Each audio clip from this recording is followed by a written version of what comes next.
Jude. Thank you, Susan.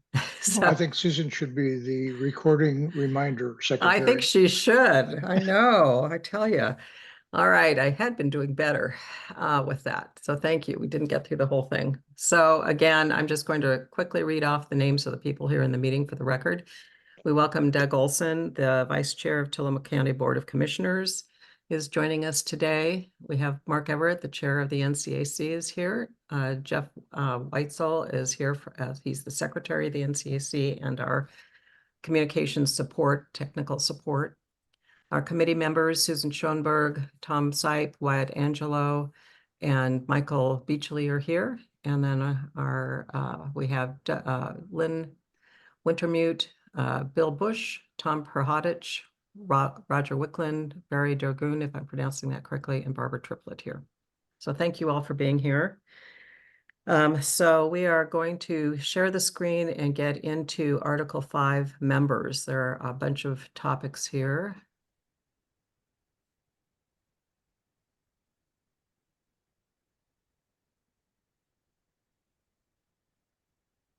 Not all there. I know, I'm getting it up here. There. Okay, so let's look right. You can see this now? Yep. Thank you. Okay. So the contents of the presentation, we have kind of a summary slide, and then we go into the article itself. And the first many pages are the article that are redlined. So it shows what the current bylaws are and what we're suggesting changing. If you want to see what a clean copy would look like, you can go to page 31, and there's a clean copy with all the red lines out of what that would look like. And then at the end is the current bylaws as reformatted by Tom for the Robert's Rules of Order format, but basically the current wording that's been approved. Okay, so we have 9 sections of Article 5, the introduction, and then general meetings. General meetings also include special meetings and emergency meetings, and then as well as regular meetings, and then executive board meetings, subcommittee meetings, quorums, motions, conflict of interest, voting, and communications. All right, do you want to talk about general meetings, Susan? Sure. So basically what we did here is we've further defined the type of general membership meetings. We've defined them as regular meetings, special meetings, and then emergency meetings.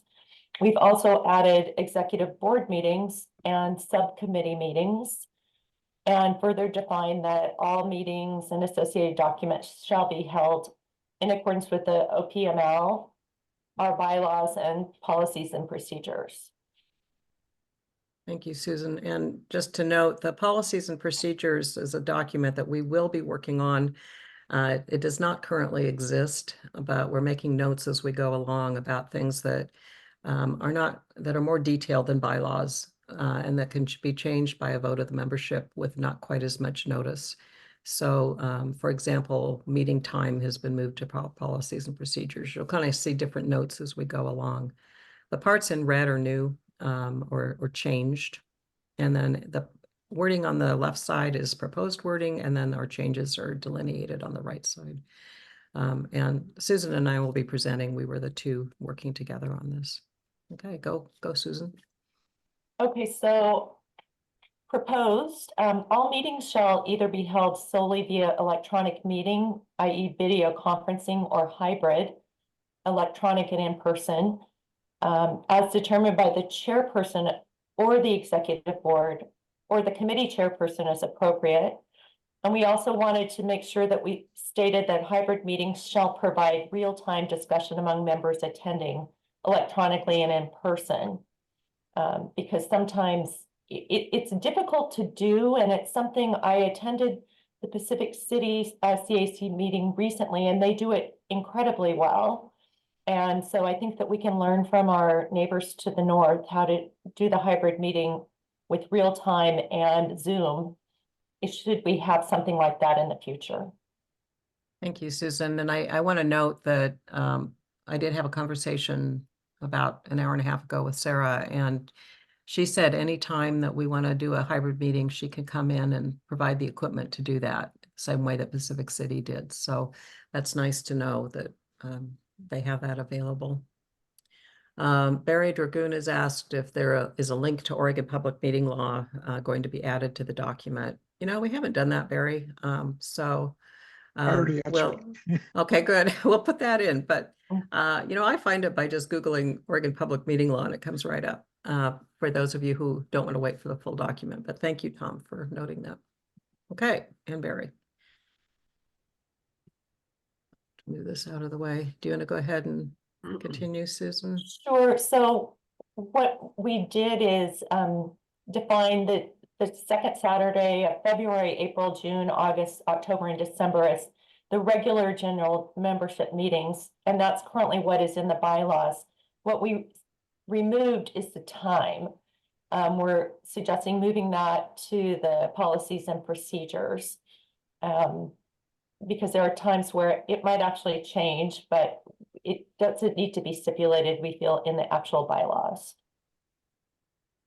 Thank you. And then we moved some of this to the introduction because it applied to other types of meetings.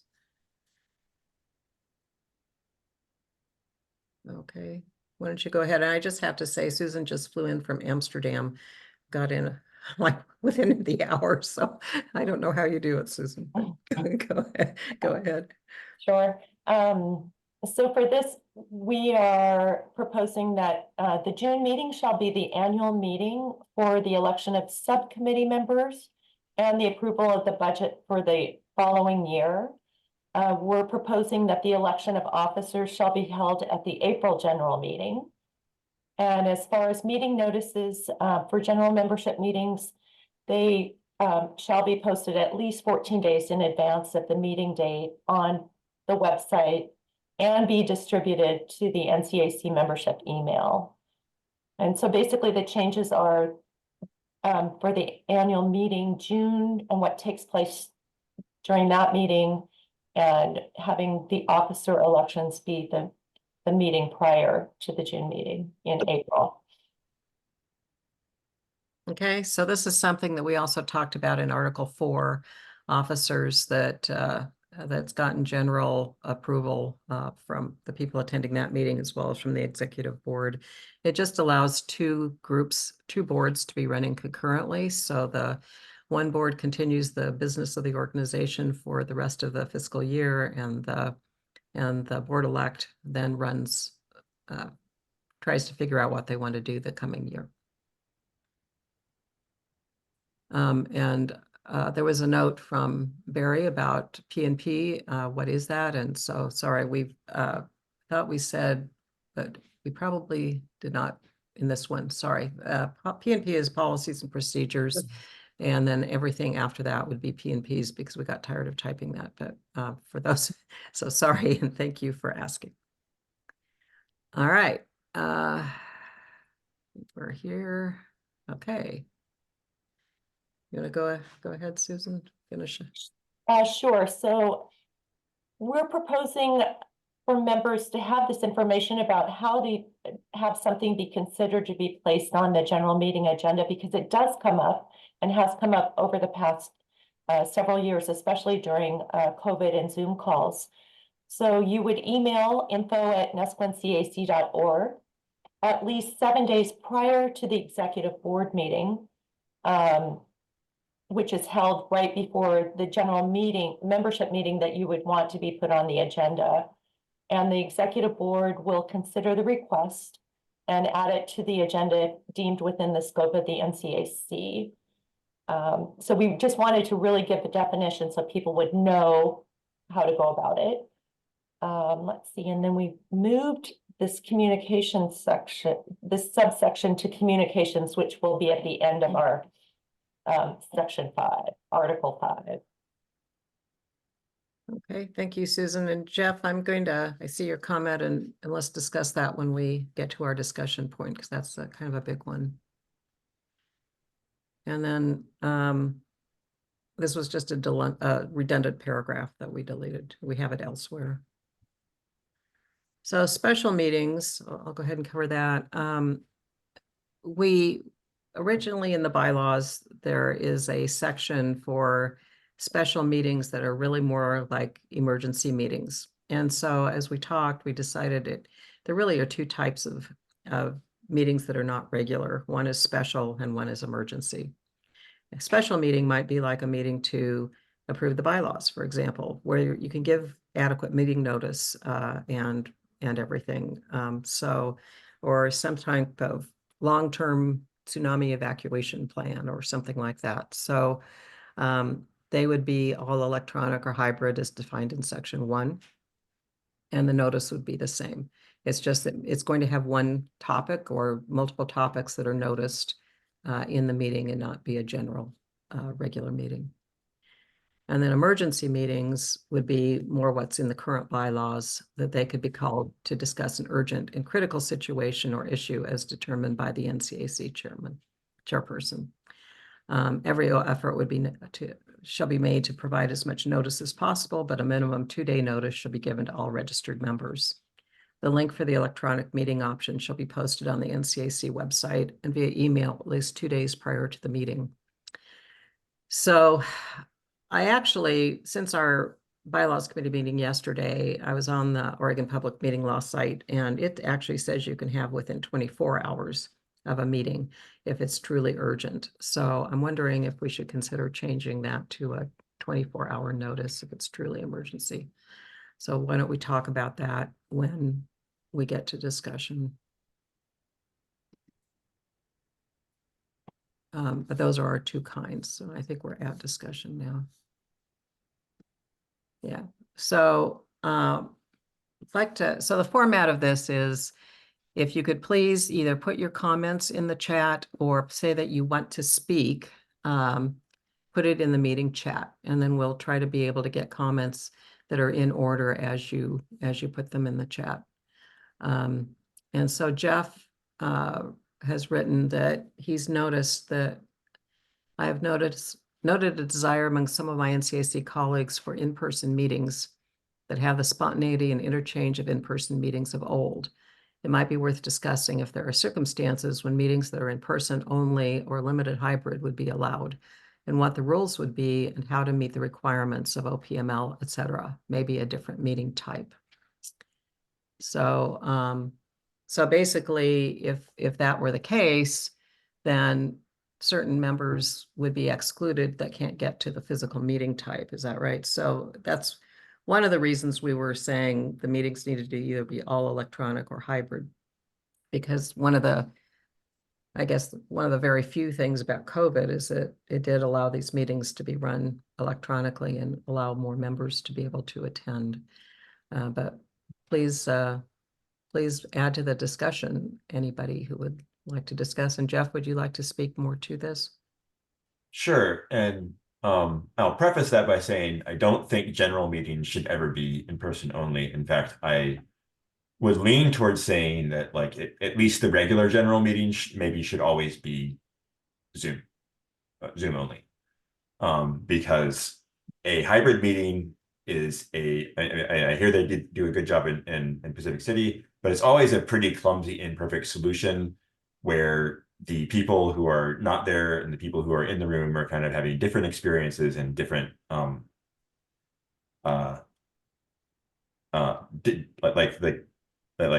yeah, it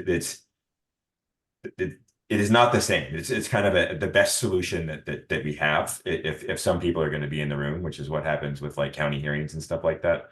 But anyway, I think there are circumstances probably like for work groups or in fact, that's probably the case number one, is if there is a committee and all the people are able to meet in person, can they set up a Zoom meeting, set up their laptop, but basically just kind of like hold their meeting and occasionally check to see if anyone's on the chat or something. And in my view, that's probably a case that we should allow. if it's not a general meeting, it's a special case meeting, a committee meeting, or some other subgroup, that they have to have a public meeting. So maybe they have to have a camera on so that anyone can see what they're doing, and have a public comment where they turn on the Zoom and ask people for public comment. So I think that's a case that we should probably allow for and specify what the rules are in the bylaws. That's talking it through. That seems like a good idea. Okay, so let me just ask in that kind of a proposal, if there were like a whiteboard or something or flip chart kinds of things, would there be a way for the people looking online from the public to be able to view all of that as well? Can I respond to that? Because that's actually been a topic that we talked about in the community plan committee, or whatever we are. So you'll put and- that hat on now, Tom, right? Yeah, that's that. Taking off my editor, well, this editor's hat, because I'm editor over there too. Anyway, we talked about having some brainstorming sessions. Brainstorming sessions are very difficult in a Zoom call. Realizing we need to make it public, the thought is to train a camera at the whiteboard, and they can hear what we say, but they can't see us when we say it, but they can see the whiteboard. That was something that I was specifically asked as whether or not that was going to be allowed. I said, I don't know yet. Okay, thank you. So I'm going to stick on this topic, and before we go back to the other questions that have come up on the chat, Bill Bush said that in-person meetings provide the best exchange of ideas. It is easier to interact with others.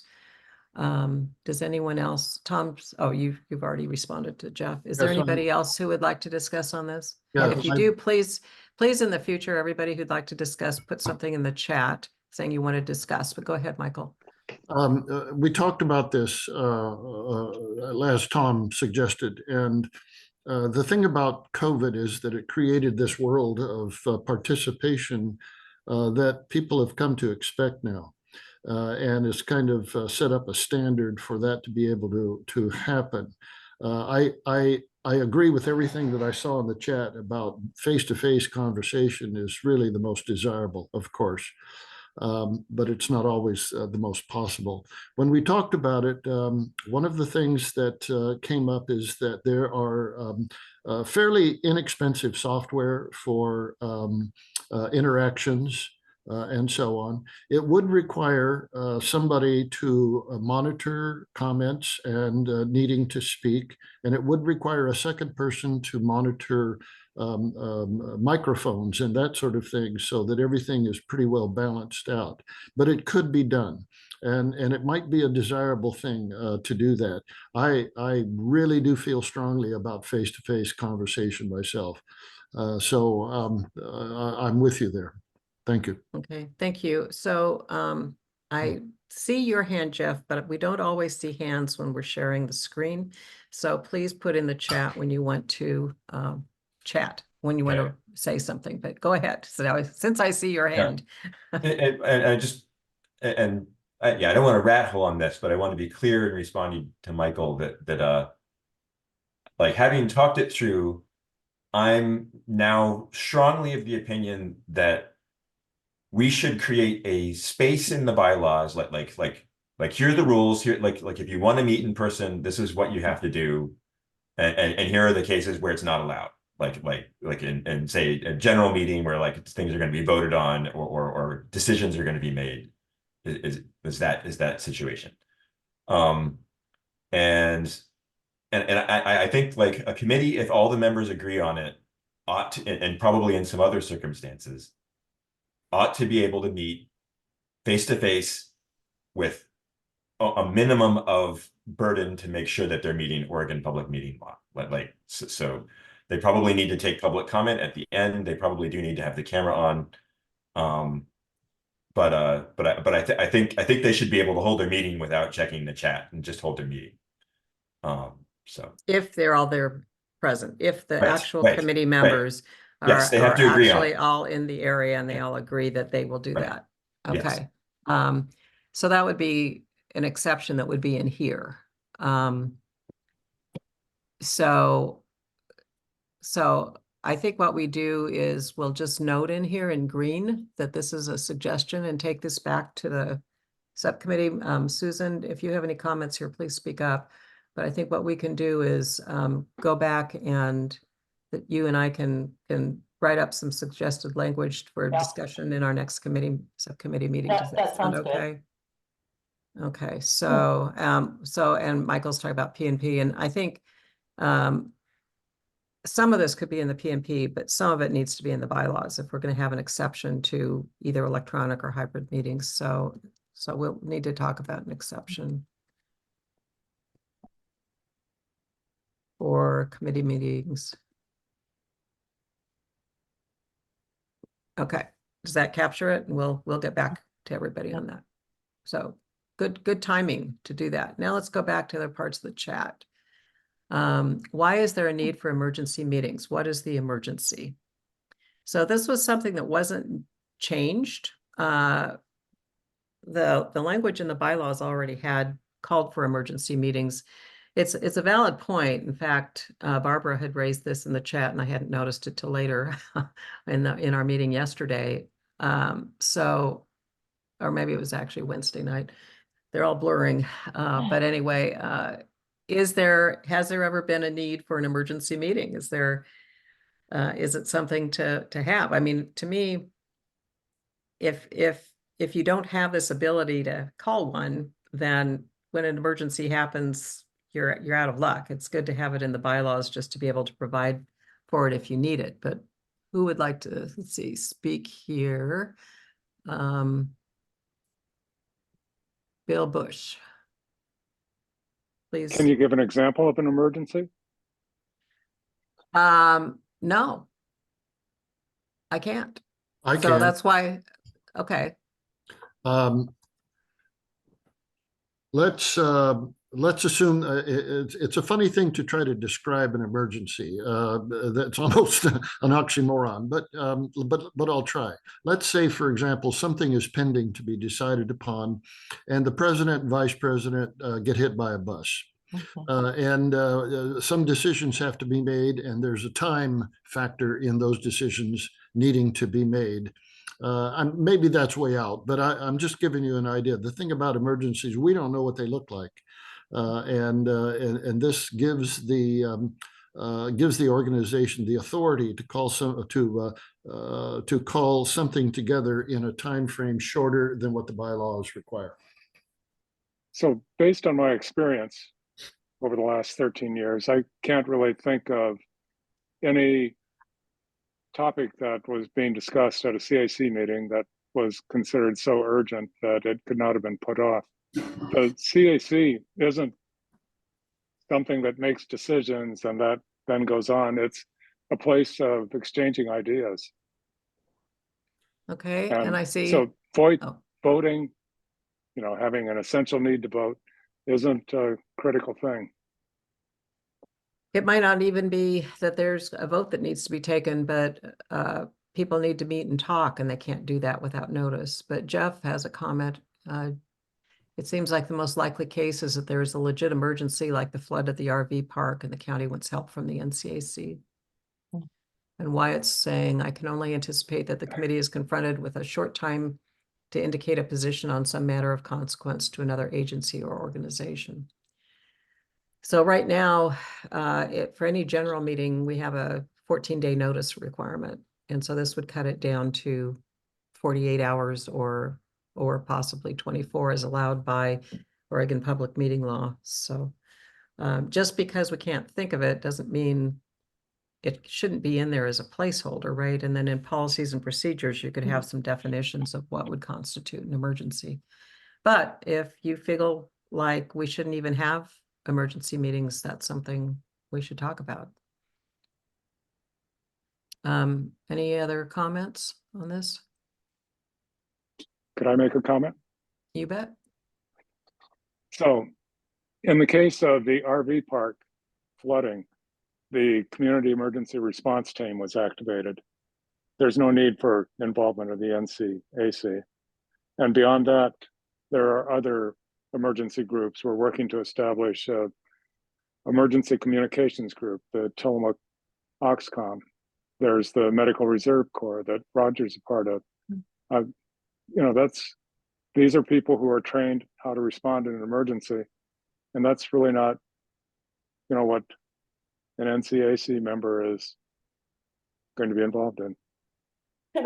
So I'd are also you, like to comment on that, because I think also we have to remember too that it could be us reaching out to people who own property in Neskowin, that something catastrophic or not even catastrophic might happen. So it gives us the ability to reach out to our membership in an unforeseen emergency situation. okay, thank you. Jeff has a comment and then Tom has a comment. Tom Sipe has. So go ahead, Jeff. You're I muted. actually have two comments, and one is in response to Bill. No, the NCAC is not going to be doing what the South County Emergency Volunteer Corps is going to be doing. That we like, of course not. But as Susan just alluded to, we might have another role to play in an emergency, like communicating or just as a group of people who can get together and kind of reach out and organize people in the community for things other than actual emergency response. But where we needed to act within, say, a 48-hour period.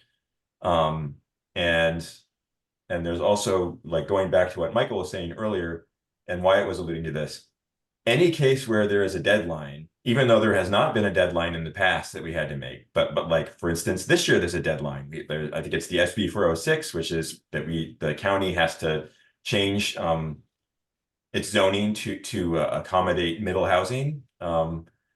And if we're getting down to the wire and the county needs to like interact with us and we want to call meetings on very short notice. So I think the idea, even if it's never happened before, that the bylaws should provide for what do we do if we need to meet really fast for something. Like, just because it hasn't happened yet doesn't mean it won't in the future. So. Okay, thank you. Tom Sipe, and then I thought I saw somebody else. Jeff already said it. Okay, That's fine. thank you. And then Barry, and then Tom Prahodich. So Barry, go ahead. Or do you want me to read yours? Maybe the chair and or vice chair have something that needs to be discussed as soon as possible at their discretion. And Tom Prahodich wrote, I always appreciate Bill's thoughts and historical knowledge, but something like this is already in the bylaws. I would keep it with 24 hours notice. So change it from 2 days to 24 hours. And Bill Bush says there is the Tillamook Oxcom and South County Communications Subcommittee that handle communications. And Mark Everett said, I agree with Jeff. Okay, so any other comments? Okay, I guess personally, I think leaving something in is safer when it's something that's been in the bylaws for a long time and gives you that ability. It would be tough to lose that ability to call a meeting sooner than 14 days if something did come up. But okay, any further discussion on anything regarding meetings? Okay, I'm going to go ahead and go to a poll. And hopefully we've written this well enough to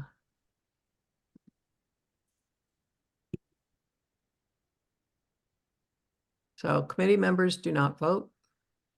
Everybody, and I mean by committee members, I mean our subcommittee. NCAC officers can certainly vote. So basically the first question is, you agree with I agree with the proposed amendments to the introduction and general meetings with the changes discussed. So I think what I would say here is, if you're saying yes, we're talking about yes as presented.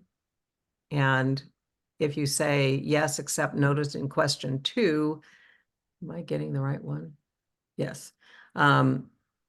You agree generally, but you might not agree with whether we keep emergency meetings, for example, or if we have in-person only meetings, et cetera. So, or no, I have concerns as noted in question 2. So question 2 is, I have the following comments or questions. So please go ahead and be filling this out as you see fit. Ensure is a third option for question number, a fourth option for question number 1.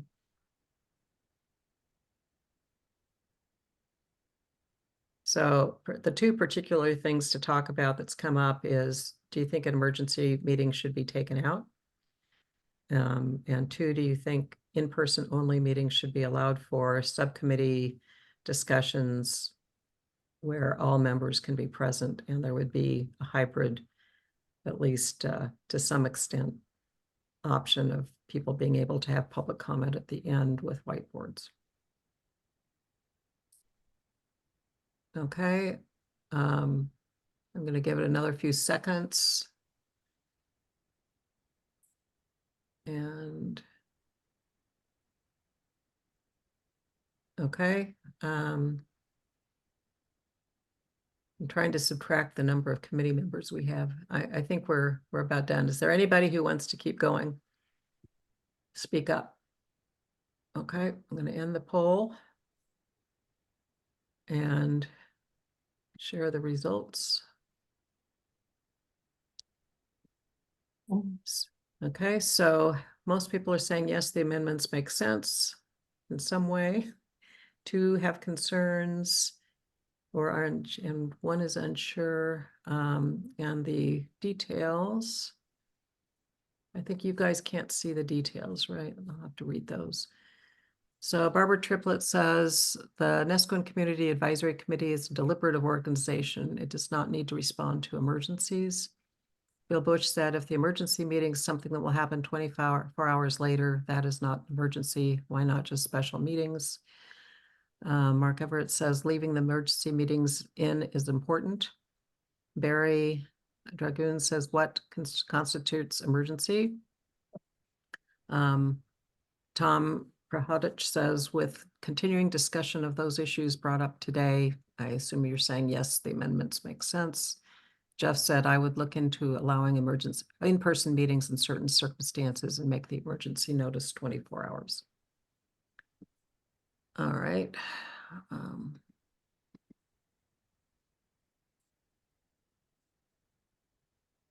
I believe, Jeff, are you capturing some of this or are you in as yourself? What was that? Oh, I was wondering if you are capturing any of this. I downloaded the spreadsheet. Thank you. Thank you.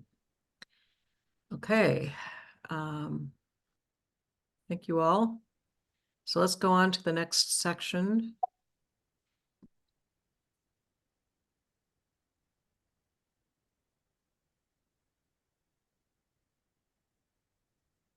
Okay, executive board meetings. I'll go through that one because it's my pet project.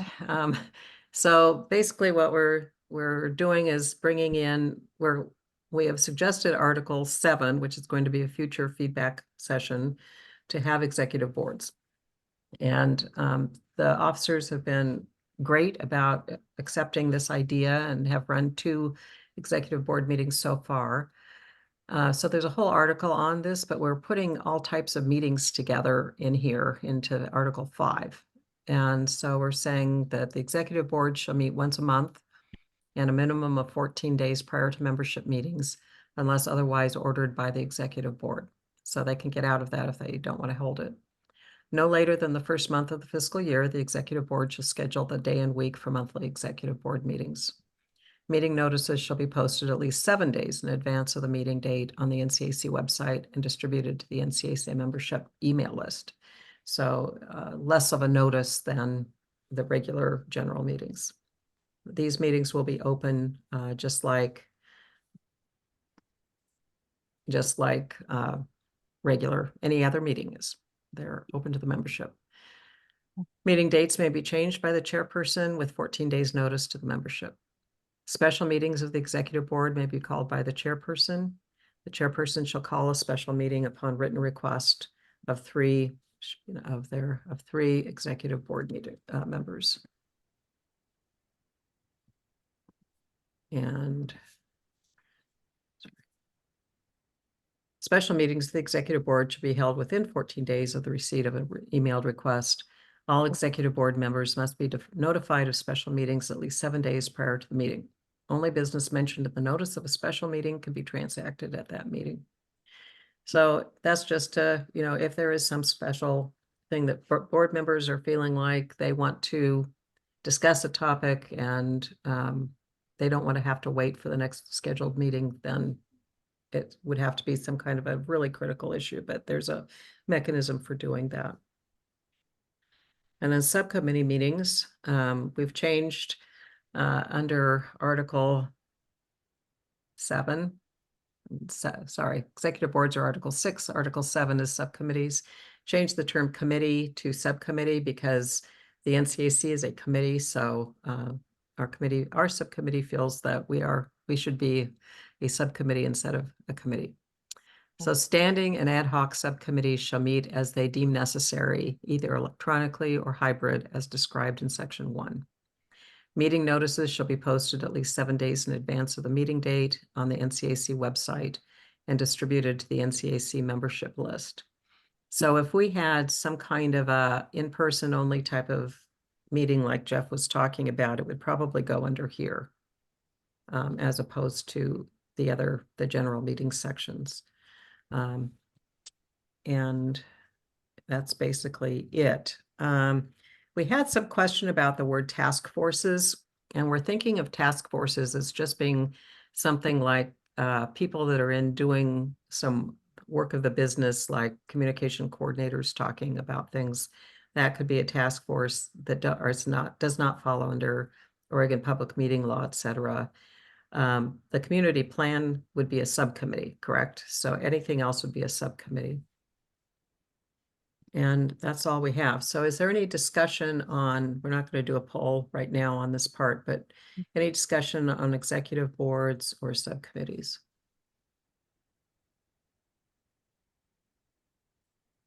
Okay. I'm not seeing any. So we'll go on to quorums. So the definition, oh, I've got a chat here. Jeff has a comment in the. Okay, can you read that, Sue? Or Jeff, do you want to? Oh, Yeah, go ahead, Jeff. I was typing and then ran out of time. Okay. So, we had discussed that executive board meetings should be cancelable because They are. I was reading through and I missed that part. Yeah, And back on the first page, it says, unless otherwise ordered by the executive board. so, and the executive board then has to decide at a previous public meeting whether they're like what the date of whether they're going to have the meeting the next month. That's basically it. That's implicit. Okay. Right. It could be more explicit because I like kind of missed that. So, Okay. and maybe it's just like adding a space after executive board so that it pops out a little more. I don't know. Maybe that paragraph is too long. Okay, so we might want to do some editorial change and make it more clear. Okay. Whoops. I mean, we know it's there, so as long as it's there, I guess it's okay. But I'll we take want that it as really a clear for future officers. Okay. Like long after we're all gone. Okay, duly noted, and I think I heard Tom say he's noted it as well.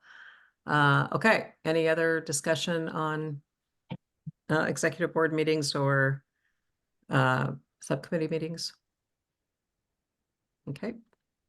Quorums, my favorite topic. Do you want to cover quorums, Susan? Sure. So basically, we've started out by proposing that we define what a quorum is because some people don't know. And we proposed a quorum sets the minimum number of members present to discuss business and to vote. In the current bylaws, quorum is 8 members.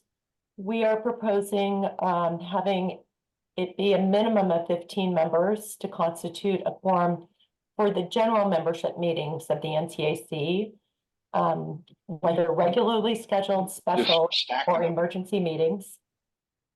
Oh, Mark, did you say something? Yeah. And then a majority of the members must be present to constitute a quorum for all executive board as well as standing and ad hoc subcommittee members. It's just a cleaner way to say it rather than dividing 50% round up to the next whole number by by saying majority. Nancy and I agree on that. Thank you, Susan. And currently the bylaws don't specify anything for other types of subcommittees. And for some reason, just picked 3 for bylaws, which is not a max at this point. So and then we took out other information on quorums, which was the 8 members. And they had a special thing for electronic meetings because the current bylaws were done before COVID and before we've traditionally done electronic meetings. Okay, so we're back in motion. Sorry, we'll get to comments here in a moment. Oh, okay. So Barbara is saying, Jeff is saying, yeah, before we move on, since we're in quorum now. Jeff says emergency meetings should have a smaller quorum, maybe special meetings too.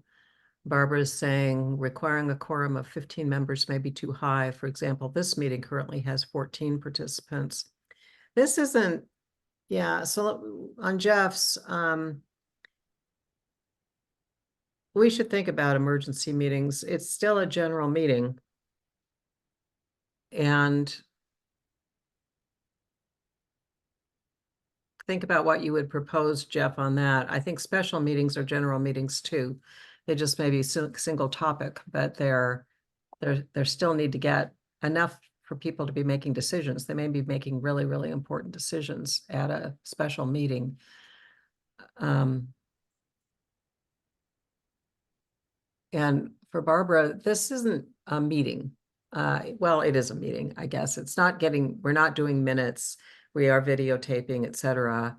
But I don't think I would consider, this is more like a subcommittee feedback session. It's not a meeting where we're making any decisions. We're taking input and taking it back to our subcommittee. So in a way, it's a special type of meeting under the subcommittee, but and Jeff is asking, can we have emergency meetings of the executive committee of the executive board? Yeah, let's see why we couldn't do something like that. But Barbara or Jeff, would you like to speak to your comments?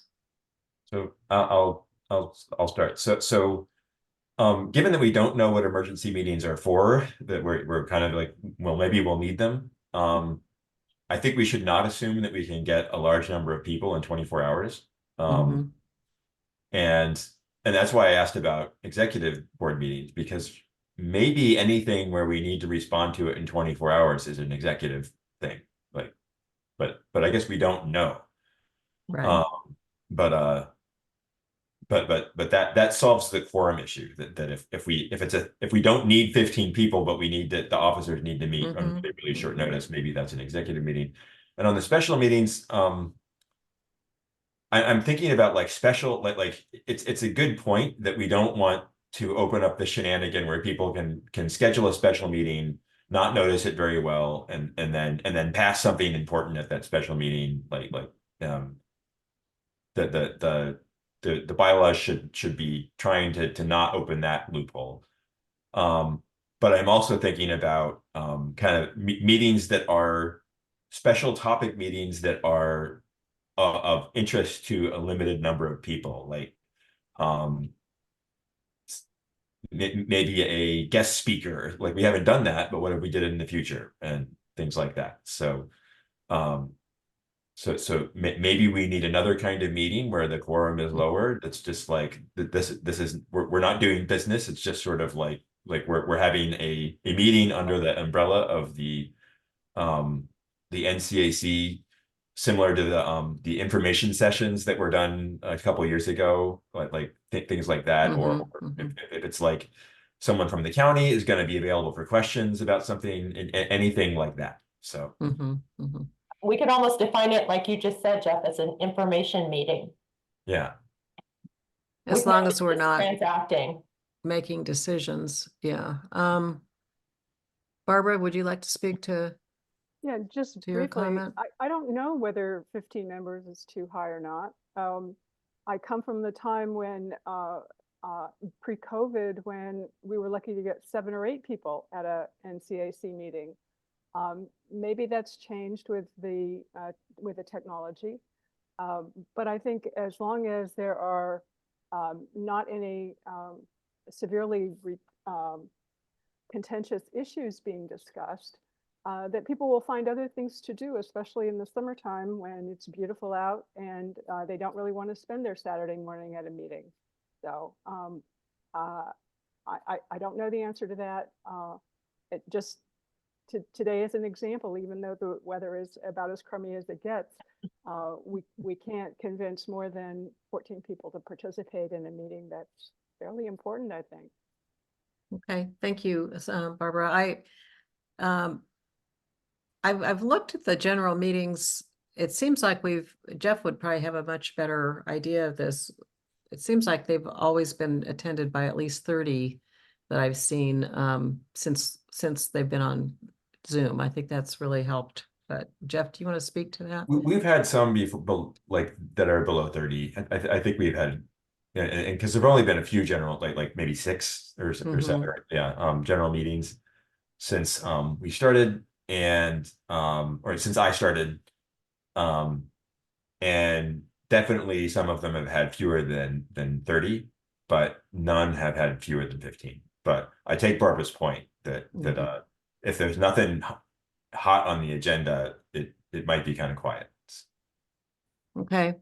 Yeah, we kind of, as we discussed this, we've gotten feedback from some of our members that are not here tonight or this afternoon, but that would like to see the quorum be half of the potential membership, half of the properties, and or half of the membership list, and that's not something that is doable. I think though that as I've talked with them, it's been more that they didn't really understand what a quorum was, that you can't even do business if you don't have a quorum, and 15 is kind of typical if you have a membership in the 100 to 1,000 range. But we could certainly talk about that. Maybe have we've got more comments here. Sorry, I keep talking. Roger, please comment. Yeah, I think that on the general meetings, especially those in which you're having a vote, such as for officers or for recommendations to the commissioners, I think a larger quorum is necessary. I can think of situations where we might have a general meeting for an election, and there's some other problem that would make it difficult for people to attend. And I think, and those important meetings, they should be delayed if there's not a larger quorum. We have 200 members, and again, this is what brought about so much distrust in the NCAC in the past, is when a vote was taken with a very small number of people present. Okay, thank you, Roger. Tom Rahodich, you're on. I don't know if you're muted because I can't see you. There I am.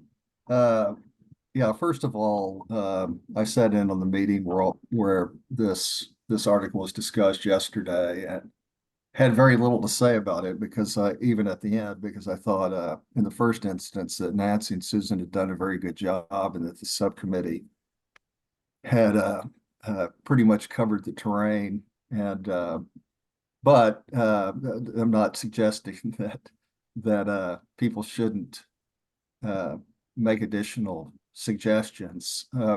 I think 15 is close. I agree with Jeff and Bill's comment that we did have informational meetings, for example, last year or two, about educating people in preparation for the community plan about the Oregon land use goals, and they were purely informational. They were, there's good discussion about them, but that's going to happen. It could happen even frequently during the process of considering in the next year what the community plan should be. They're just informational discussions. So I think it's a good idea. to add that. And I was thinking it would have been nice if Jeff had been here yesterday, but Jeff is at every meeting with 99% of the meetings, and I'm listening to all of his suggestions and think that they need to be entertained. But Okay. Thank you, Tom. Oh, you go. I thought you were done. Sorry. No, I'm Go ahead. You are. Okay. So Bill Bush, I'm sorry, I missed your comment. Do you want me to read it, or you've got your hand raised too? So go ahead. Why don't you go ahead and speak to it? Yeah, I was just thinking that in the past we've had a number of informational meetings. I remember one where Commissioner Yamamoto came down to discuss the problem with road location and easements in North Nesquin. And there are a variety of other topics or meetings that I think don't necessarily need to have a quorum attached to them. I could see having a quorum and 15 might be fine for voting, but there are things that I'd like to hear about and not have the meeting called off just because you couldn't meet the quorum. Actually, for Doug, I'd like to hear about the Tillamook PUD transmission line to Nesquin. Okay, well, you and Doug can talk after if you'd like. Unless are you relating to quorum, or are you, okay? No, but I think okay, I think that is I'm an sorry, issue that we can't, yeah, right now we're already gonna be tough getting through this for. Right. But if we have time at the end, maybe we can pin Doug down. I don't know. Michael? Yes, I certainly hear what Ms. Triplett is saying, and my response to that is that Robert's Rules of Order defines a meeting where business is transacted. And so if we have a meeting where there is no business to be transacted, then it doesn't, a quorum is not necessary. And to answer the question about what happens when you fall below a quorum, you're required to adjourn. No further business can occur if someone calls for a quorum and it's noticed that one is not there. So that, thank you. Thank you, Michael, and listen to his words carefully. If nobody says we've dropped below a quorum, the meeting could continue, but that's just a technical glitch. So Michael's absolutely right. Yeah, it is a technical glitch, but it does open the possibility of somebody in the future saying, wait a minute. It does. I reviewed the film and there was not enough people there to make that decision. I call a point of order. Yeah. You know, that's interesting, actually. Yeah. It is. Yeah, it is. And it's happening. Zoom brings new That's right. stuff with that. Yeah. Okay. Thank you. So basically what I'm hearing you say, Michael, is that if we may not need to note anything in there about informational only meetings in the bylaws, because they're raising a good point. If it's strictly for informational, we can still go ahead, and it's billed as strictly informational, right? When we're having the speaker, we're not conducting business. Well, then is it automatically, or would we put that in the policies and procedures section for that kind of a circumstance and not put it in the bylaws? I think let's just make a note in here about informational meetings. Yeah. There are sidebars about quorum and what happens when you fail to have a quorum. Again, we're required to adjourn, but that does not mean that that everybody has to leave. It just means you cannot conduct business. You can't transact business after that point.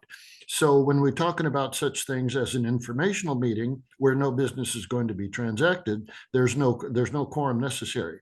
If you have a speaker, there's no quorum necessary. So all of those categories are already within Robert's rules to allow them to occur.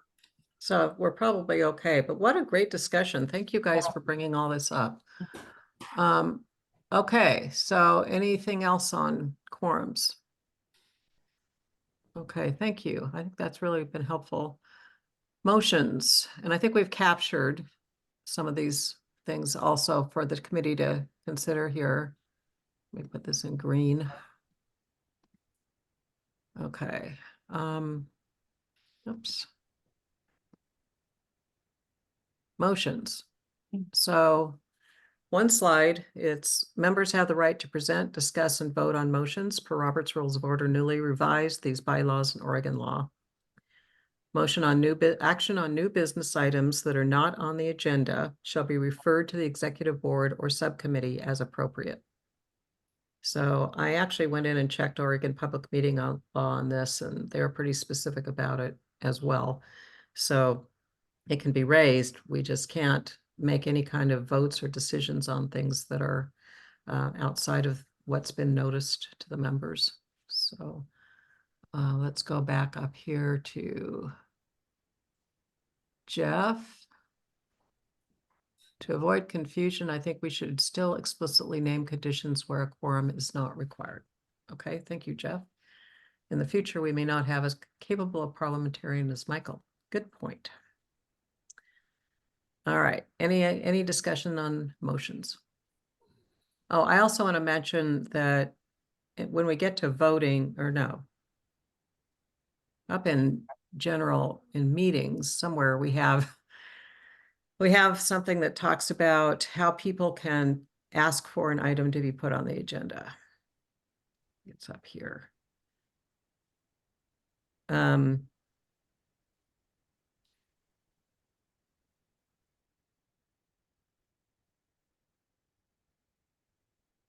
Oh heck, where is it? There it is. Here it is.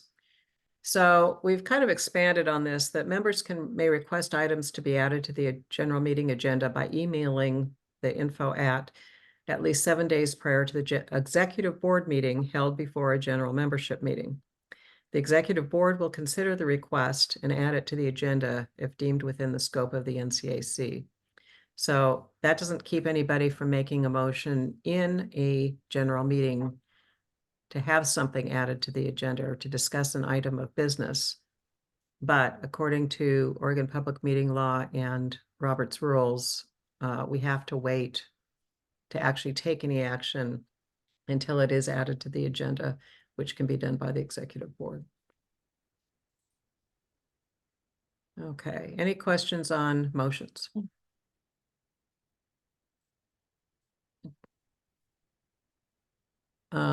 Can it be discussed before it is referred? I think that's from Michael. Or no, that's Jeff. That's a good question. Yes, it can, by the way. I don't see why it couldn't. It's just, it probably would be up to the chair on whether there's time in the agenda to talk about it, right? Yeah, anything that's raised may be discussed, but transaction cannot happen according to these bylaws until it's been referred to a committee. And the reason is to assure that there is adequate and reasonable discourse about the issue. And you don't have a few people who've got something that they're very concerned about, who wants to ram something through too quickly. That's the reason why we don't do it. Well, and that you want people to be able to know an issue's coming up for discussion if they care about discussing it and voting. So absolutely. I would say it would be up to the chair of the meeting to decide how much discussion could be allowed, right? Because if a meeting has a certain ending time or whatever. Any other discussion on part of the this? discussion, if something comes up, might be, is this even worthy? Right. Why are you raising this? There's all of that ancillary kind of issues that come up with somebody standing up and saying, I move to so on and so forth. Very well. We will refer that to the committee, subcommittee. Yeah. Okay. Thank you. Susan, do you want to take conflict of interest? Sure. So the conflict of interest was revised previously for the bylaws. And what we've done is we've inserted for conflict of interest statements to also be made by subcommittee members, which we're currently doing and honoring in our bylaws subcommittee. I think they're doing it in the community plan subcommittee as well. So that's the only addition to this existing conflict of interest. And it was approved previously by county council. Thank you. And basically the same thing in the second paragraph. Otherwise, it's not changed. Okay, we're just moving the election section, the entire section to Article 4 officers, which we went through last Wednesday. Okay, so we're making some good progress. Any discussion on this overall section here that includes quorums, conflict of interest, motions, before we go to a poll? Actually, it also, okay. I think the poll actually even goes through executive board meetings and subcommittee meetings. So when we get to the poll questions, they're similar to the last ones where we talk about, do you support as discussed or amended? So a lot of this, Tom, before we go to the poll, I'll sure, go ahead and speak, Tom. Tom Prahodich, sorry. Yeah, it just occurred to me, does it, I think Oregon law somewhere defines what a conflict of interest is, right? I would imagine in the Oregon public meeting law it would, or Oregon law, but that's a Yeah, good question. The only reason I bring it up is that there may be subcommittees where the intention is to have people sitting on the subcommittee that represent different stakeholders in the community, and my life as a lawyer has been studying the conflicts of interest of lawyers. And I think that for example, in the STR subcommittee, we were all selected by the chair and voted on by the general membership to represent a particular constituency. And I think it was necessary in that instance to do it that way. And I think at some level, we all had a conflict of interest. And I think this doesn't keep people from being on the committee. They just need to You state. just have to state. And even then, it's a question, usually it is, are you going to benefit financially in some way? But there are many different conflicts of interest, including actual and potential conflicts. And yeah, I'm just wondering if that might somehow get in the way of I don't know how you would deal with that. I mean, what you've done is you've added subcommittee members. And that's the reason I raised it. I didn't catch it yesterday. Yeah, so basically, it's saying any officer or subcommittee member who votes or proposes a position on a proposition is obligated to disclose the existence of any direct, indirect, special, or financial interest in that proposition before voting or proposing on that proposition. All discussions of conflict, perceived or real, shall be made part of the record by the secretary. I would think that if you're in something where you were selected to represent a constituency, I wonder if you could just say something. It sounds like they want you to do it before every vote, but you could have some standing kind of thing saying, yeah, I'm representing this constituency. But at every public meeting that we had, I always did. And I don't remember if other people did or not, but I guess it was assumed, right. It didn't have to be disclosed. Do you have an objection to adding it? To adding subcommittee members to the current? No, we can have if it's the intention to have a meeting that represents different, subcommittee that represents different stakeholders, I think we're probably okay. But I just hadn't thought about that. I mean, it's clear that the officers of the committee are supposed to be neutral or fair and equitable, however you want to put it, without but anyway. Okay, thank you. And Wyatt is commenting on one of our two lawyers on our committee, in addition to you, Tom, who has become part of our committee, I think by default, Tom Prahodich, but Wyatt's writing League of Oregon Cities and ORS. What's ORS? Both have definition. Go ahead, Wyatt, why don't you go ahead and comment here? There's a definition statutory, which is really applied to corporate directors, so it doesn't apply. But the League of Oregon Cities seems to have adopted their own definition for public officials, which we might find useful for our purposes down the road.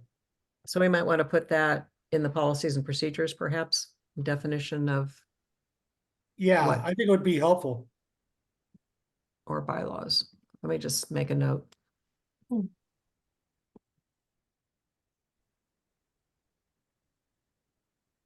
Nancy, yeah, notice that Mark Everett would like to comment. Okay, yes, please go ahead, Mark. Yeah, no, Nancy, I think what Tom said is really, really great. I mean, just this whole conflict of interest thing. And I mean, I'm fine with, I mean, I agree that putting it in for committee members as well, but it is something that if you're in that role, you do have to think about. Mhm. You have to consciously think about that.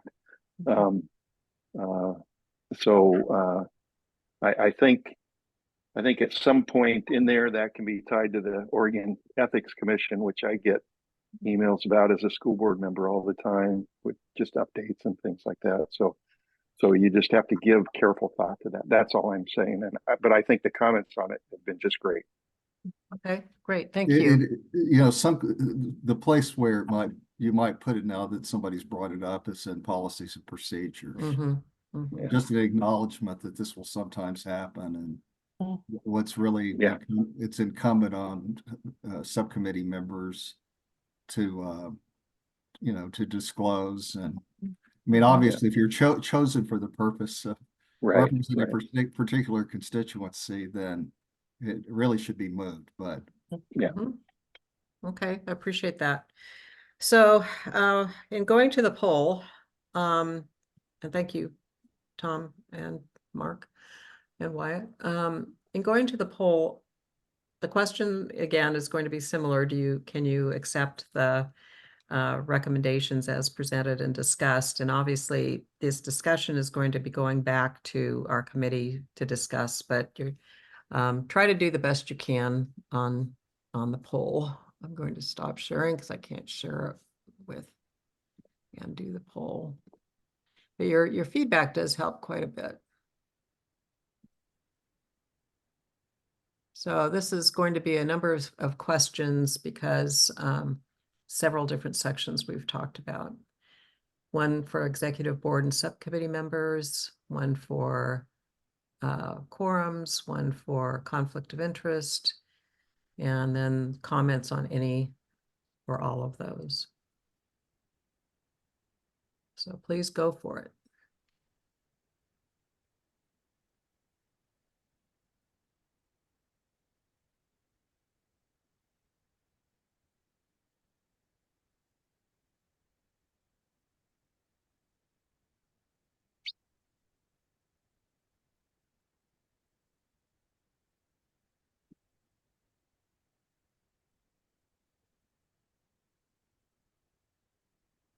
Can everybody see the poll? And remember, subcommittee members, we don't vote.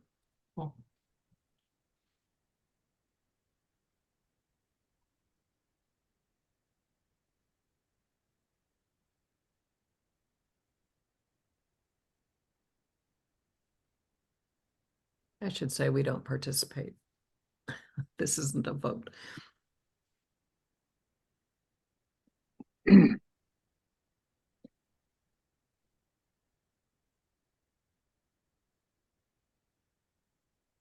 Okay, I'm seeing 8 out of 13. So is everybody done? Anyone want to keep going? Okay, I'm going to end the poll. Thank you all very much.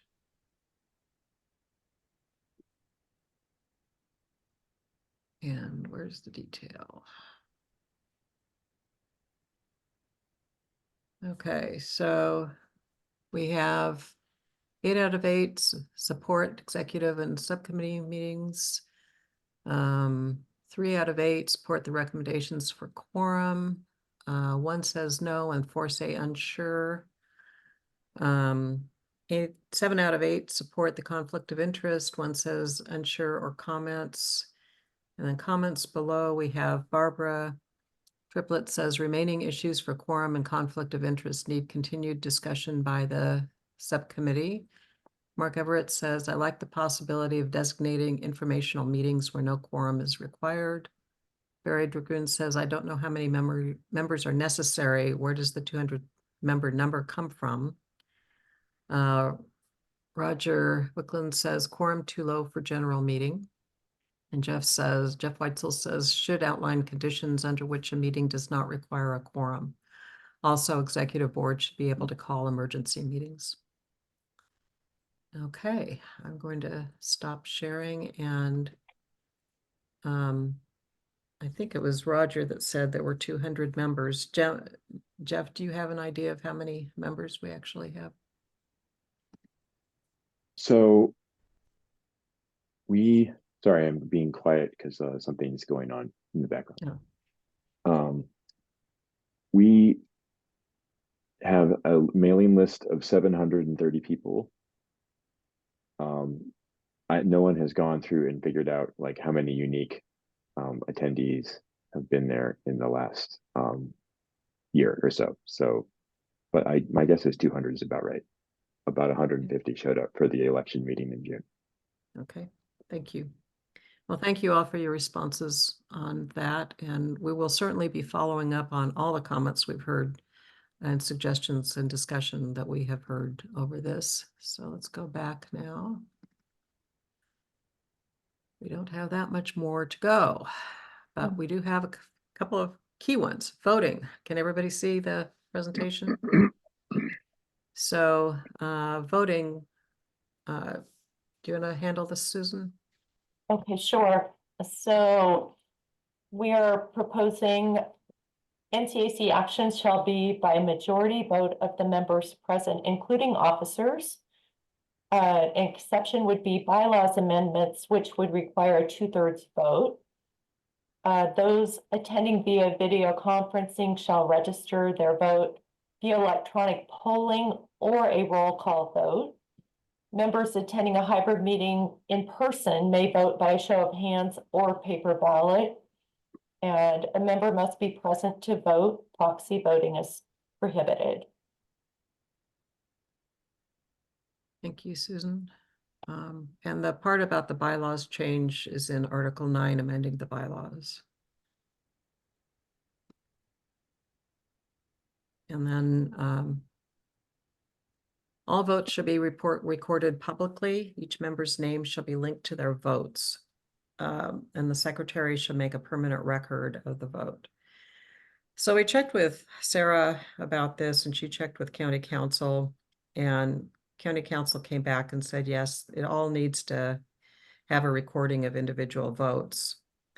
So I actually checked Oregon Public Meeting Law on this issue this morning, and it does say that for groups that have more than 25 members, you don't need to have votes linked to their vote unless one person says that they want to know.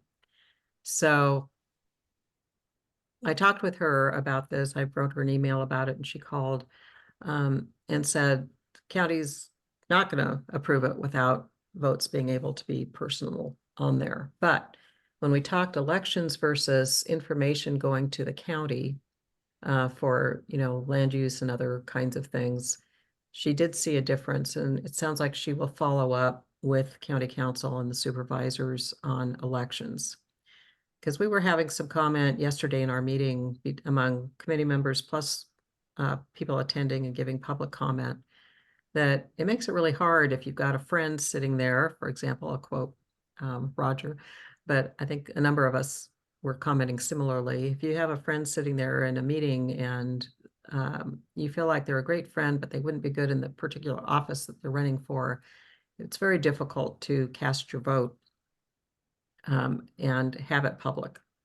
And so it would be nice if we could be able to have that kind of thing be not public. And it would be in a general meeting, in an election. It's not a small group. It would typically have over 25 people in it.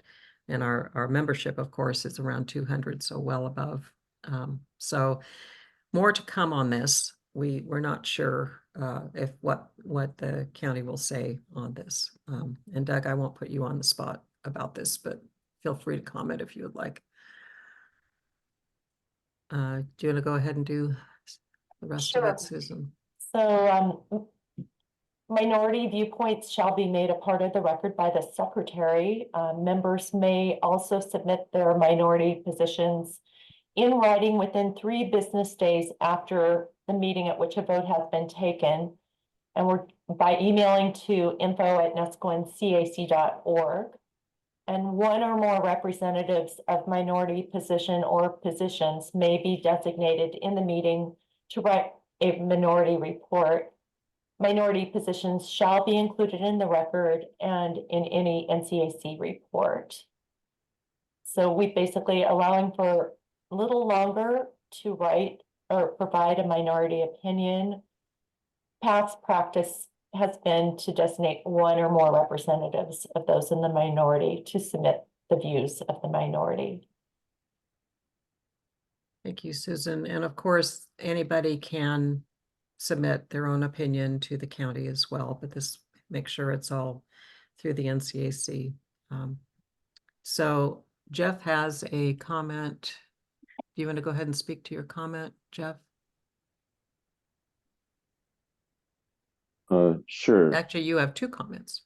Okay, yeah. So the first one is that I like the immediate thing I saw when you said that your secretary shall record the votes. I'm like, what if the technology messes up? So does that mean that if we have a vote and like we can count it, but we don't like either something goes wrong or the secretary just screws up, because it could certainly happen, or anything like that, does that invalidate the vote? So I think typically when I've seen, and part of this is directly out of the secretary responsibilities too, that's in Article 4 officers, but I think you typically will read the outcome of the vote in the minute, in the meeting, so it would be in the video, but you don't read it by person. It's the person, right? But what if we can't record it by person? Yeah, that's a very good question. Yeah. Because yeah, if you don't do it during the meeting, those records go away. right. And basically, I think what they would say is if anyone challenged it, that it would have to be, there'd have to be another election. So maybe in PNP, we'd like have a step in the election where the secretary confirms that they have the file with the recorded, with a record on it or something. Yeah. And the second thing I said was that this minority report stuff is making my eyes cross. So we should write down how exactly what we're going to do in the policies and procedures, because I'm kind of scratching my head a little bit. Yeah, just adding to, I mean, you have so little to do already, Jeff, I tell you. I know. Okay. Yeah, an assistant secretary officer or something, or like give some of it to the vice chair. I don't know. Yeah, this is Tom. I really do like the way you fleshed out the minority report thing, because it helps allay some of the concerns I think that people have about voting. You know, that there's a majority and there's a minority. I just assume that if it's in writing, it's something that this could go in policies and procedures. That's going to be sent to the county. It's going to be sent to the NCAC, and it's going to become part of the record in both places. But logistically, exactly how you do that, that's something that we could think about, and Jeff can help with, since at least immediately speaking, he's going to be the recorder of minority reports. Right. Okay, thank you. Are there any more chats? And yeah, Jeff, I think you're gonna have to be very close to us. I mean, you already are, but as we read PNP's policies and procedures, you know, all this is going to be really critical. So, okay, thank you, Tom and Jeff. Any other comments on this section? Roger, go ahead.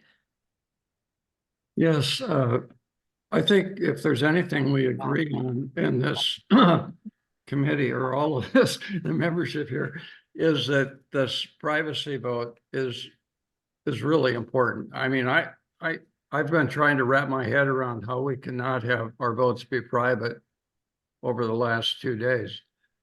Can you please share with us the name of the county council who gave us this advice? Because I really find it very upsetting.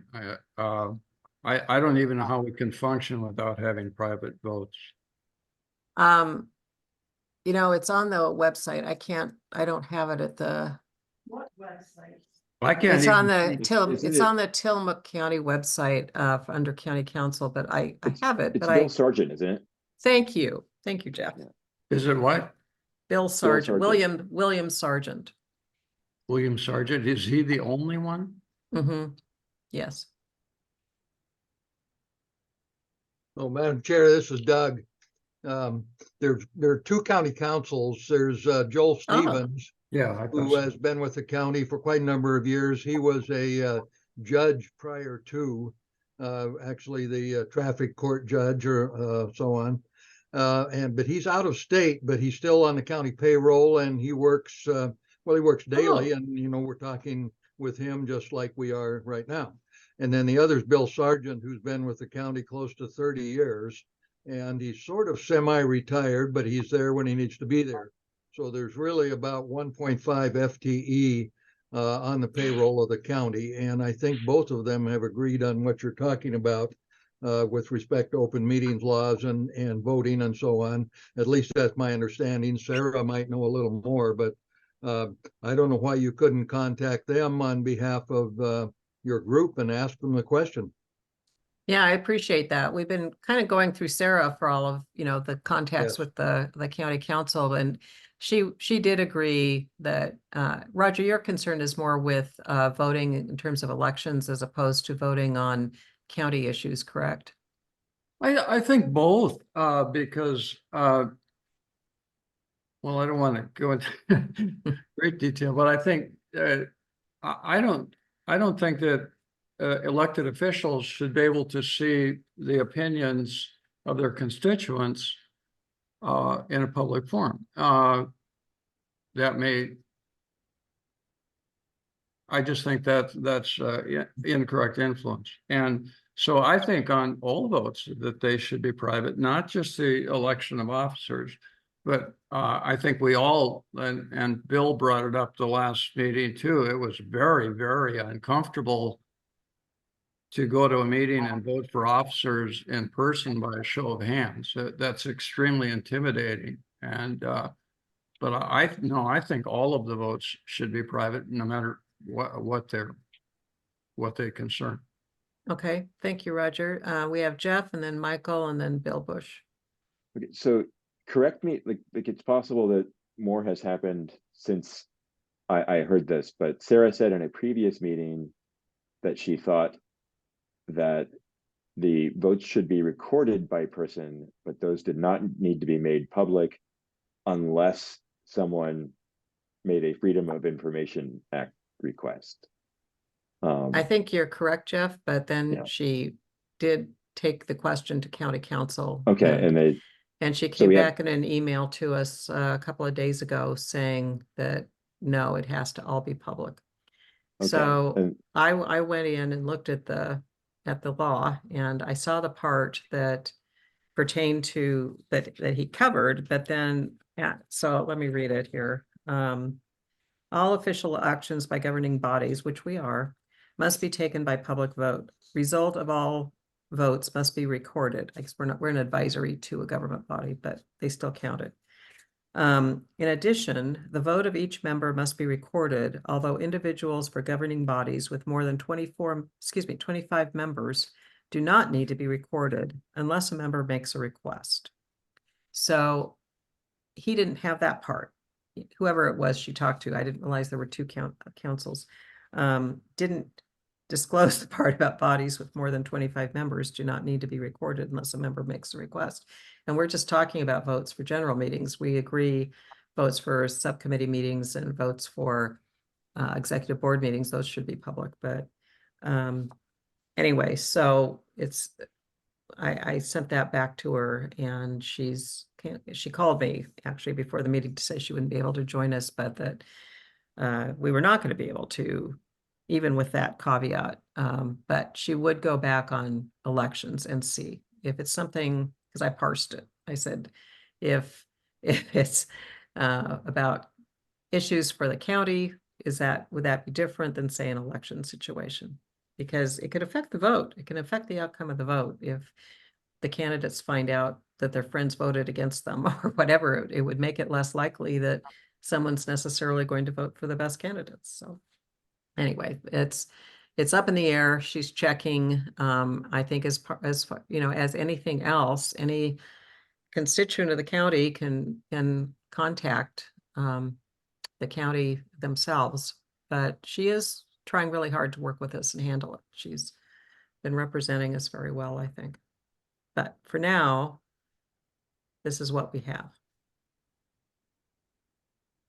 And we're going to have to figure out how to do it. Let's see, let me get back to chat. I think there are more. I have a comment. Yeah, are you in line here? Yeah. Yes, you are next. Go ahead, Michael. Robert's rules allows and actually provides that any member may call for a roll call vote. That's pretty standard practice, regardless of whatever feelings may be hurt or whatever alliances may be violated. A roll call vote may be called for.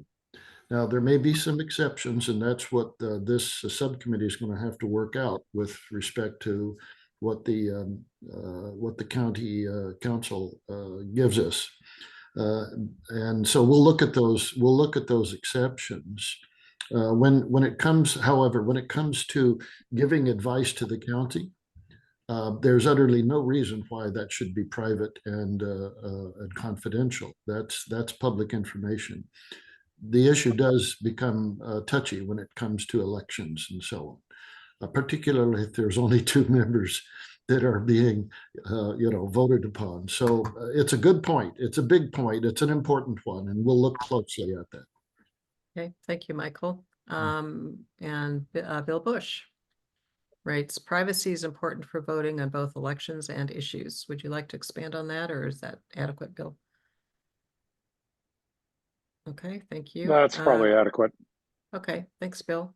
Tom Prahodich, go ahead. Yeah, because we're, ideally, I agree with Roger. It would be nice if we never had to make any of our votes public, but I can see why there is a distinction between an election and anything else. Since we're an advisory committee, the votes on things that relate to giving advice to the county commissioners are very much like public comments. If you're making public comments at a commissioners meeting, but because we're an advisory committee and we're not really a legislative committee, I could see, in legislatures, for example, who are elected officials, you have to make clear to your constituencies how you voted, because there's a way to do that in any state legislature or local government, the Congress of the United States. But we're not a legislative body, so to me that's an important distinction between votes that are meant to give recommendations and advice on the one hand to the commissioners and electing our officers and subcommittee members. Yeah, thank you. So I'm just saying, I'm just making an argument as to why they should be different. I hear you. And Bill Bush is saying calling the CAC a governing body is questionable. And I hear you on that too, Bill. It's we have been told, though, that we follow under Oregon public meeting law as if we are a governing body, even though we're only advisory.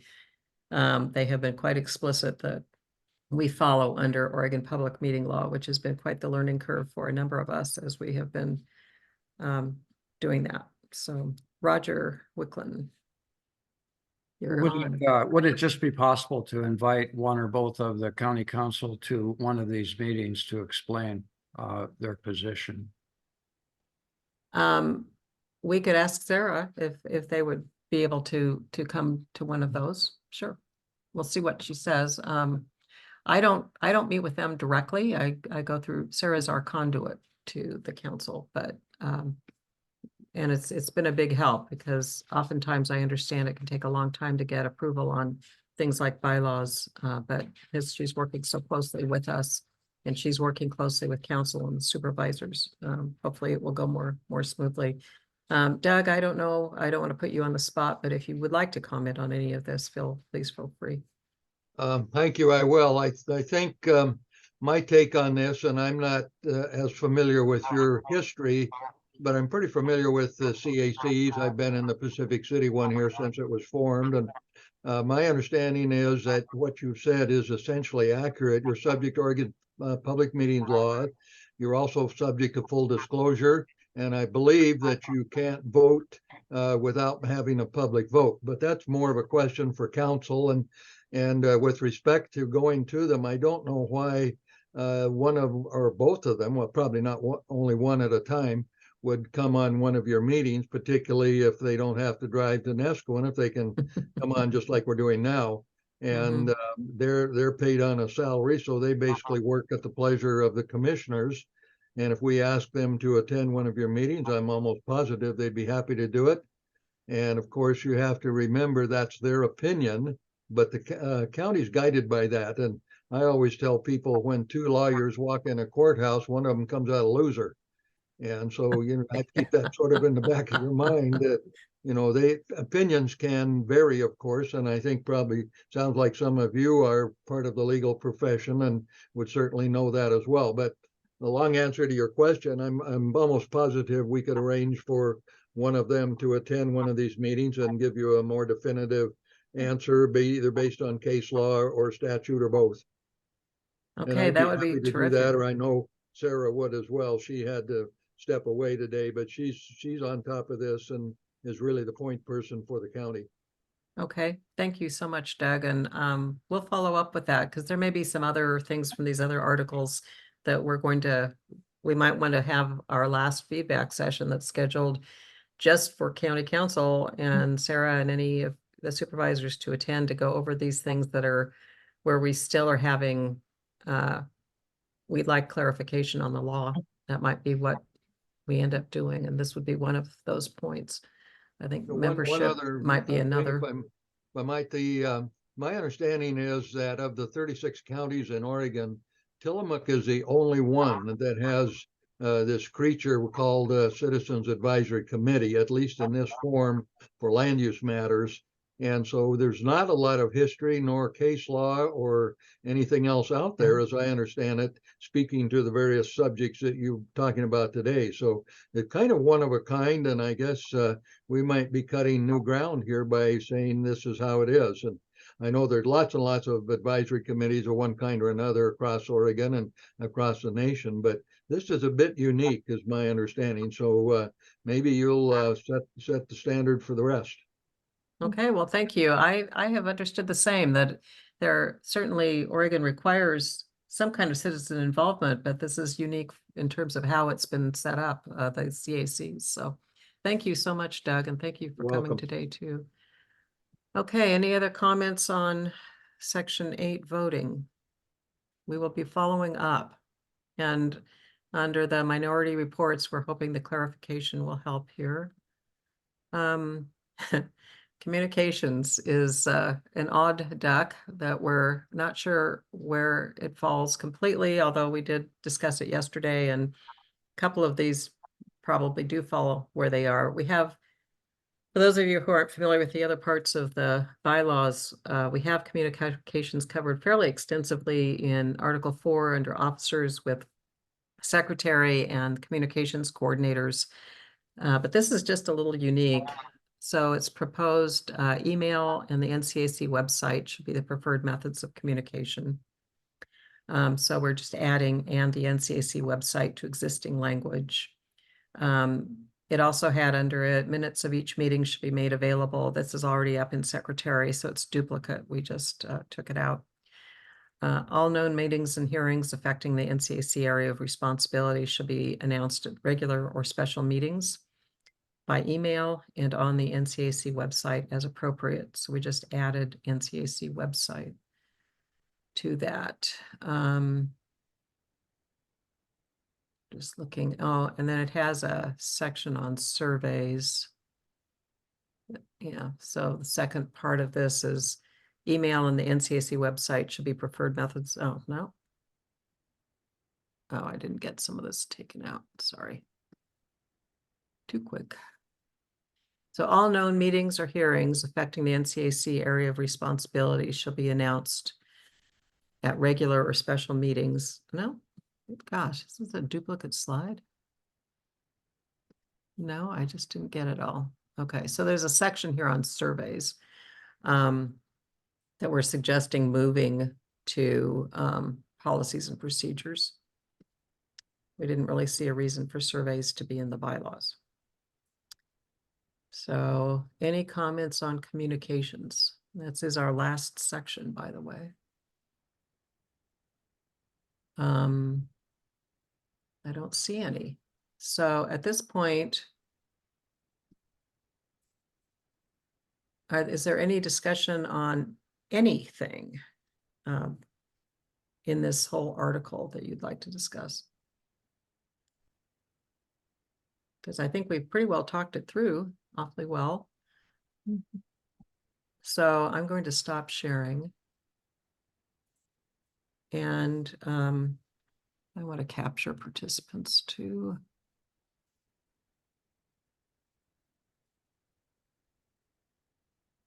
So I'm going to go ahead and go to the poll, and this poll has questions about the last two items we talked about, the last few items we talked about, and then a general meeting evaluation. We'd really like to hear what you think in terms of the pace, whether a whole bunch of questions like there was a couple of times ago. So let me go to the poll.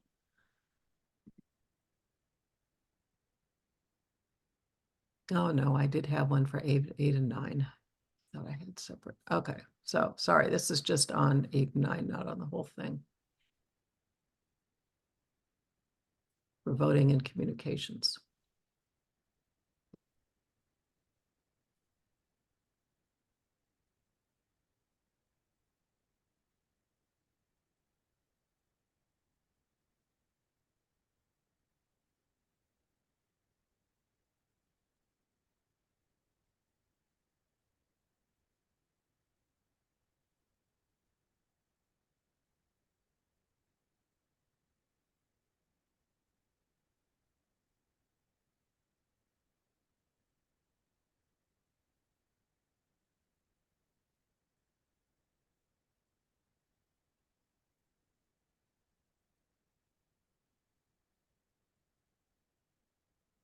And I don't think we really amended anything under voting communications. We just kind of made some notes. And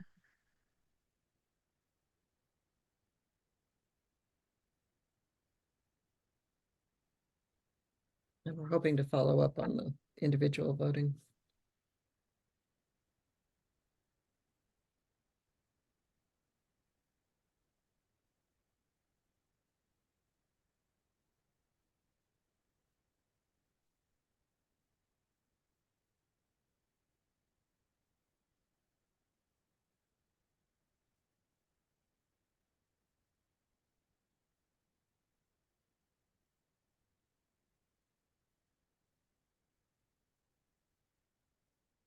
Seeing 8 seems to be the magic number. Is anyone else still trying to answer? Okay, going to end.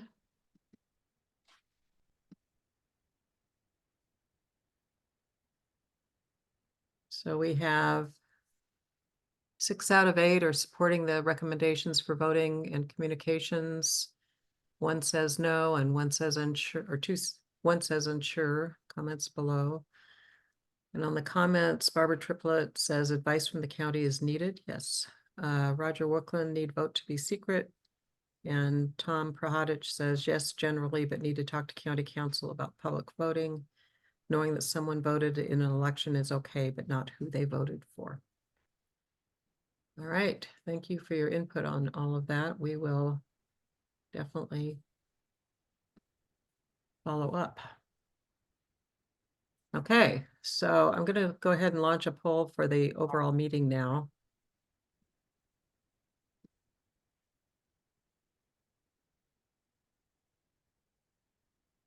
And we're very interested in your feedback on all of this.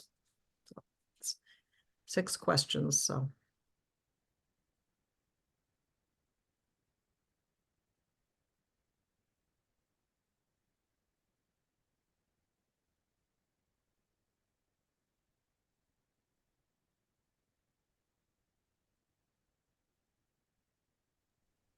Did you launch the poll? Because I don't see it.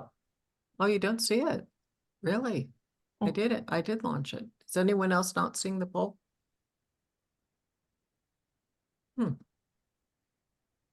Well, I see it on my So, screen. okay, it showed up in a weird spot where I wasn't looking. My okay. bad. Okay. Let me get back to it.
Okay, I'm showing the magic 8. Is anyone else still trying to fill out the poll? I'm going to end it.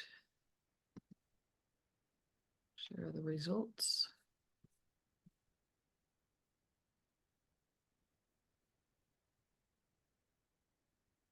For some reason it's not, oh, there's view details, okay. Okay, so 8 out of 8 felt like the pace was about right. 8 out of 8 felt the recommendations are satisfactory after discussion. 7 out of 8 felt like we were welcoming and friendly. 0 felt like we were contentious. 4 out of 8 felt like we felt free to express my views and that they were heard. 0 felt unheard. 4 felt like it was well worth their time. 0 felt it was too long. Following comments, Barb Triplett said, thank you, Bylaws Subcommittee. Welcome, Barbara. Roger said none. Tom Rahadic said, an old poli-sci professor, old in both respects. Kudos to the subcommittee on how they are doing these meetings and their work overall. Democracy is good. Thank you, Tom. I have the following suggestions for upcoming feedback sessions. Roger said none. And qualifications for NCAC resident 5 out of 7, property owner 6 out of 7, holder of a beneficial interest in real property 1 out of 7, and no business owners or NA. And I think that's it. So where did I go back here to Zoom? I just want to thank all of you for taking the time on a Saturday afternoon to join us and give us your input. Very, very much. And thank you to all. And thank you for joining us, Doug, and giving us the county's perspective. Hope you'll join us for future meetings as well. Thank you. I will if I can. Good. The next one particularly is a high interest, and it's on members and who can be a member. And we've already had one session on this, and we're going to be having our second. And Tom Sipe and Wyatt Angelo are the two in the hot seat next time. So I want to thank Susan for working with me on this article, and the subcommittee for all your work. Thanks a lot. And you guys have a great rest of the weekend. Roger has a comment. Oh, okay. Thank you. No, I think, Roger. no, that was old. I have nothing else. Oh, No. okay. Oh, okay. Okay. Okay, Thank great. you. I heard something come up too. Okay, thank you. Oh, and Mark wrote, thanks to the bylaws committee, great work. And thank you all. We'll see you hopefully next time, March 8th. Have a great Thank you. weekend. Great Stay work. safe. Thank you. And can you send me the results, Jeff? I have it all set. Thank you. Wow. Thank you. Boom. Okay, I just sent them. Oh no. Okay, there we go. They're sent. All right. Thanks. Take care. Bye-bye. Stop recording. Bye-bye. What's that? Stop recording. Oh, yes. Gosh.